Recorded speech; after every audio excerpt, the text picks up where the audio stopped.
ውድ ቤተሰቦቼ እንግዲህ አብርሽ ትናንትና ካሌብን አግኝቶት ነበረ። እንግዲህ ማስጠንቀቂያ ሰጥቶታል። በልጄ አያገባም ሩታና ልጅን ውጭ ሀገር መላክ አችልም ብሎ ስለ ልጁ እያወራ ነበረ። ደረንቱን ነፍቶ ማለት ነው። ውድ ቤተሰቦቼ እኔ የሚገርመኝ ማለት ነው አባትነት እንዴት ነው ማለት አስረግዞ ከማንም ሴት ጋር ከማንም ዘልዛላ ሴት ጋር እና አሁን ስለ ልጁ ክብርና ስለ ልጁ ደህንነት ያሳስበዋል ማለት ነው። ባይዘዌ እንዴት ብዬ ልንገራችሁ ማለት ነው። የሰው ልጅ አስረገዝኩ ብሎ አቤት አቤት አቤት አቤት። እሺ አሁንማ ሩታ ላይ ነው። ሩታ ላይማ ወንድ ያጫውተዋል ጋይስ፣ ወንድ ማለት ነው። ይሄ ጭራ ማለት ነው። ግን ካሌብስ ልክ ልኩን ሲነግረው ማለት ነው አፉ ራሱ ተሳሰረ ማለት ነው። እውነትን ነው እንዲህ በቃ ለሩታ ነው የምበረታው አይደለ? አቤት ጋጥ ወጥነት ደግሞ አባት ነኝ ስለ ልጅ አይመለከትም ስትል አታፍርም እንዴ? አባት የቱ ጋ ነው? እኛ ሩታ ስትንከባከባ ልጅ ስትንከባከብ እኮ አላየንም። ውሽሚት ስትንከባከብ ነው ያየ ነው። ይሄን ንገርህ እንዴ አቶ አብርሃም ማለት ነው። ውሽሚትን እዛ ዋንዛ ውስጥ ገብተህ ምን እያደረግ እንደሆነ ባናቅም ብቻ እጅህ ራሱ ውስጥ የሚገባ ድረስ ነው። ለማንኛውም አሁን አባት ነኝ ስትል አታፍርም? አሁን ካሌብ የመከረህ ምክር ለአንተ ጥሩ ነው ማለት ነው። ለምን አንተ ለሩታ አንድ ቀን ክብር አልሰጣትም፣ አንድ ቀን አልተንከባከባትም። አባትነትም መሆንም አችልም። የምችል ብትሆንማ ውሽሜትን እንደዛ አትጨማለቅም ነበረ ከእሷ ጋር ማለት ነው። ጭራሽ ደግሞ ከሩታ ጋር ኧረ ተው ጭራሽ ሰው ነው ከአንተ ማለት ነው።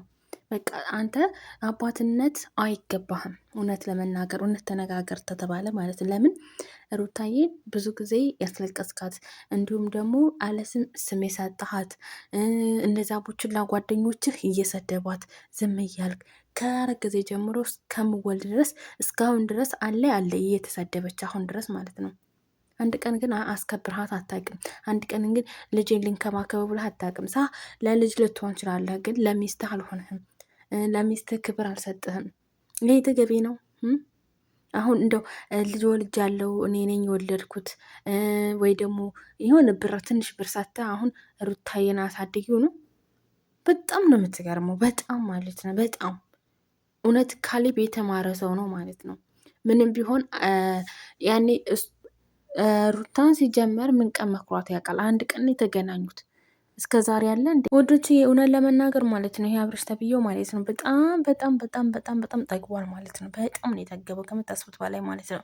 አሁን አስረገዝኩ ብሎ ወይ ደግሞ በቃ አባት ነኝ ብሎ አሁን እንደው ባፉ ሙሉ ያወራል ጋይስ፣ ባፉ ሙሉ ያወራል። ሩታ እኮ ማለት ነው እርጉዝ ተሆነ ጀምሮ እስከምትወልድ ድረስ እኮ አንድ ቀን ረፍት አላገኘችም። አንድ ቀን ማለት ነው እስከምትወልድ ድረስ ተወለደኝ በኋላ ራሱ ማለት ነው ረፍታ አላገኘችም። ግን እናንተ በቃ ይሆናል አይደለ ስልጣናት ያችኛዋ ውሽሚት መጣችና የአብርሽን ልጅ ይዛ መሄድ አችልም፣ ልጁን ትስጠኝ። ሲያምራችሁ ይቅር፣ ሲያምራችሁ ይቅር። ባናታችሁ ተዘቅዘቁ እያዳምሽ ማለት ነው። የተማረው ራሱ ያልተማረው ራሱ ይሄንን አባባል ያውቃል ማለት ነው። ለምን አንተ አንድ ነገር አያረክም? ሩታ እንደዛ ታማ እንዴ ስንቴ ነው ሐኪም ቤት የገባቸው እርጉዝ እንደሆነች ምግብ አልበላ ሲላት ብዙ ነገር ስትሆን አንተ የት ነበርክ? እዛ ዋና ለዋና እዛ ስትጨማለቅ እዛ ስትዘላዘል ብዙ ነገር ስታረግ ነበረ። ይሄን ንገረህ እንዴ እና ብዙ ነገር ስታረግ አሁን ላይ ደግሞ ሩታ ወደ ሌላ ሀገር ውጭ ሀገር ልትሄድ ነው። ልጄን ይዛ አትሄድም። ቅብርት ልጄን ስጡኝ ምናምን ስትል አታፍርም? አታፍርም? አንተ ገና ልጅ አይደለህ? ገና ልጅ ነኝ ለትዳርም ለአባትነትም ገና አልደረስኩም ብላል አይደለ እንዴ? ልጁን ሩታ ታሳድግ። ሩታ ደግሞ እንኳን ለልጇ ለማንም ትተርፋለች። ሳኖር ራሱ ማለት ሳኖር ፎቶዋን እየለጠፉ ማለት ነው ለማንም ነው የምትደርሰው ማለት ነው። ትተርፋለች ማለት ነው። እና አብርሽ እውነት ለመናገር ጭንቅላት ቢኖርህ አሚሮ ቢኖርህ እርጉዝ ሴት አስረግዘህ ከማንም ዘልዛላ ከማንም ዱርዬ ከማንም እነዛ ጓደኞች ምክራቸው የምትሰማቸው እነዛማ ጥላት እኮ ለሩታ ሩታ ስታለቅስ ካቤል እንዳለው ማለት ነው። ሩታ ስታለቅስ፣ ሩታ ስታዝን፣ ሩታ ስትሰብር፣ ሩታ ስትዘቀዘቅ፣ ሩታ በቃ ምንም ነገር ስትደርግ ደስ ስለሚላቸው ይሄንን አንተም ደስ ይልሃል ማለት ነው። ለምን የአንተ ቡችሎች አንተም ቡችላ ስለሆን ልክ እንደነሱ ማለት ነው። እና ሩታ እንድትሰደብና ሩታ አልቅሳ እንድትመጣ ለምትፈልጉት ነበረ። ግን እሷ ተቋቁማ እንደዚህ ትልቅ በቃ ጀግና እናት ናት ሆነ ለመናገር ማለት ነው። እና እነዚህ ቡችሎች ሩታን ለመስበር ሩታን በቃ ስታለቅስ ደስታቸው ነው፣ እልልታቸው ነው። እንዲህ እያጨበጨቡ አይደለም ነበር እንደ ስታለቅስ ምን ነው አሁን ካቤል ለሩታ ጥሩ ነገር ሲመኝላት እና አንተ ተንጨረጨርክ ተንጨረጨርክ። ምን ነው መልካምነት አታስብላትም ለሩታ? መፈታታችሁን አያገባንም፣ ድራማ ላይም ሆነ የምትሰሩት አያገባንም፣ አይመለከተንም። ግን እኛ እስከምናየው ድረስ ቪዲዮውን እስከምናየው ድረስ ሩታ ናት በዚህ መካከል የተጎዳችው። 9 ወር ድረስ ታረገዘ ጀምሮ እስከምወልድ ድረስ ተወለደ በኋላም ደግሞ እረፍት አልሰጣችኋትም። 30 ጊዜ እዛም እየሄዳችሁ ታዞሯታላችሁ ፎቶዋን፣ እዛም እየሄደች ሳንኖር ፎቶዋን ትለጥፋላችሁ። እንዲህ በቃ ከሩታ ህይወት ወተን አላችሁም እንዴ እናንተ? ለምንድን የሩታን ህይወት የምንለጥፈው? አንተ ራሱ ፎቶ ማለት ነው። አንድ ቀለታ ምን አረገ ጋይዝ ሄርሜላ ይቅርታውን እንደተቀበለ ቀን ማለት ነው የሩታን ፎቶ መሀል ላይ ቁጥጥ አድርገውታል ማለት ነው። ታዲያ ምን ይሉታል ጋይዝ? ምን ይሉታል?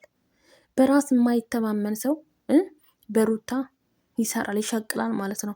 በቃ ሩታ ሌላ ሀገር እንዳትሄድ እንዴት ብዬ ልንገራችሁ ጋይዝ ማለት ነው። ሌላ ሀገር የገቢ መንጭ ስለሆነ ሩታ ሌላ ሀገር እንዳትሄድ፣ ውጭ ሀገር እንዳትለወጥ እዚሁ ሆና 10 እየጠሯት 10 እየሄዱ እንዲጨቀጭቋት እኮ ነው ባይዘው አትሄጅም የሚሏት ማለት ነው። እኔማ ገብቶኛል እነዚህ ስራዎች፣ ይሄ መዘልዛላ እና ተራ ይሄን ተፈለገ አብርሽ ማለት ነው። ውሽሚትን ለነገሩ ተውሽሚት ከአሁን ቀለበል ታስሮ አይደለ? እውነት ነው። ሳሳ ይሄን መቼ ረሳሁት? አረሳሁትም ግን ማለት ነው ሩታ ምንም ብትበድልህም ደግሞ ያ በቀል አይደለም ባይዘው ተገባ የሆነ ትማርበት አለ። ወደኋላ መለስ ብለ ምንድን ነው የሰራሁት ሩታ እርጉዝ ሆና ይሄን ቪዲዮ ሰርቻለሁ እንዲህ ብለ መለስ ብለ ብታየው ለአንተ ራሱ ሄሌና ራሱ በጣም ነው የሚወቅስ ብዬ አስባለሁ፣ እንደ ራሴ ማለት ነው። ወላሂ እኔ ቤቱ ገብቼ ገና አየት ሳረገው እንዴት እንደሚያስጠላኝ ቤቱ የአብርሽ ቤት ማለት ለምን በቃ ዋና ላይ ምናምን እየገባችበት እንደዛ በቃ የተጨማለቁበት ምናምን በጣም ነው የሚያስጠላው ነው። እንደዛ ስትስመው ምናምን አንገሸገሸኝ ሆነ ለመናገር ማለት ነው። እና አሁን ይሄ ሰው ነው ጭራሽ አባት ነኝ ደግሞ ሲል አያፍርም ጋይዝ? እውነት ካቤል በጣም ትክክል ሰው ነው ማለት አነጋገሩ ራሱ አንደኛ ነው እንዴ። አባትነት መሆን አይችልም። አባትነት እኮ ኃላፊነትን የሚስቱንም የልጁንም ሚስቱ ሲንከባከብ ነበረ። ግን ይሄ ያችኛዋ ሲንከባከብ እኮ ውሽሚቴ ሲንከባከብ ነው እንጂ ሩታ ሲንከባከብ ስላላየን አንተ አባትነት አይገባህም።